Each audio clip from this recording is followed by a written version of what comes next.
Il est l'heure de te reconnecter à la confiance, au courage, au plaisir, à la gaieté, à la joie de vivre. Il est l'heure de rouvrir ton cœur pour y laisser entrer le bonheur. Les événements extérieurs, tels qu'ils sont, ne pourront pas changer cette force que tu gardes à l'intérieur. Nous sommes la vie, nous vibrons cette joie en nous, et plus que jamais, il est temps de sourire à cette joie, de lui redonner toute sa puissance pour qu'elle puisse vibrer en te reconnectant à ton essence, à cette joie du cœur, à cette joie intérieure, celle qui ne dépend pas des circonstances, mais du fait même de vivre, d'exister, d'être là, ici et maintenant. Se reconnecter à l'enfant qui sommeille en vous. Cet enfant qui riait sans se soucier de ce qui se passait à l'extérieur. Cet enfant qui se réveillait en joie chaque matin, connecté à son cœur. Cet enfant, aussi petit soit-il, qui à l'époque n'avait pas peur de rire, de peur qu'on lui retire le droit de sourire, qui n'avait pas peur de pleurer, de peur qu'on lui prenne ses larmes et qu'on les vende aux enchères. Cet enfant qui n'avait pas peur d'exprimer toute sa joie, aussi grande soit-elle, au-delà des circonstances ou des événements de la vie. Cet enfant qui n'a pas toujours compris pourquoi on lui a dit qu'il ne fallait pas rire, parce que papy ou mamie allait mourir, ou parce que ce n'était pas le bon moment pour rigoler, qu'il fallait en fait une raison pour pouvoir ressentir de la gaieté.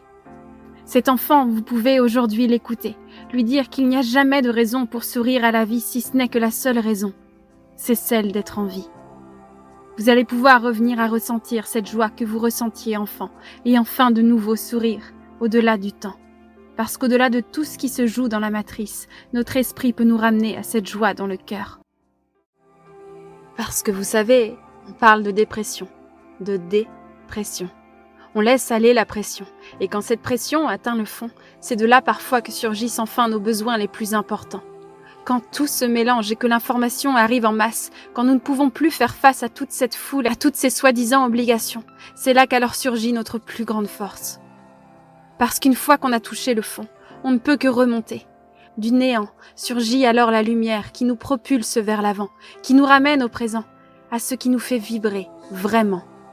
Et c'est là qu'on peut alors se désencombrer du trop-plein qui n'a plus lieu d'être. C'est là qu'en ayant pété un câble, on a finalement rebranché les câbles de notre vie, à notre essence même. C'est là qu'on s'est déconnecté de ce qu'on croyait être des problèmes, parce qu'on chargeait sur nos épaules des choses qui ne nous appartenaient pas, parce qu'on voulait porter le poids du monde, qu'on croyait que beaucoup de choses venaient de nous, peut-être parce qu'on nous avait indiqué que si nous agissions différemment, alors la foudre s'abattrait sur nous et que nous serions coupables à tout jamais.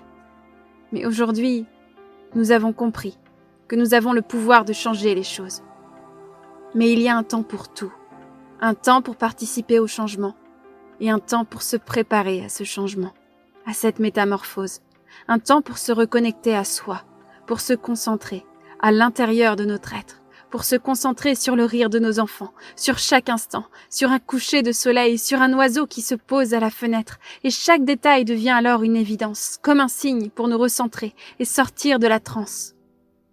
Ce n'est pas toujours évident de se concentrer sur l'instant présent, quand l'avenir est si incertain.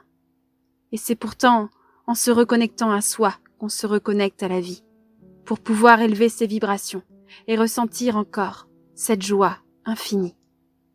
Parce que je sais qu'au fond, vous croyez encore en la vie, que dans vos yeux l'enfant est encore là, prêt à bondir dans la flaque de bonheur que vous avez laissée loin derrière.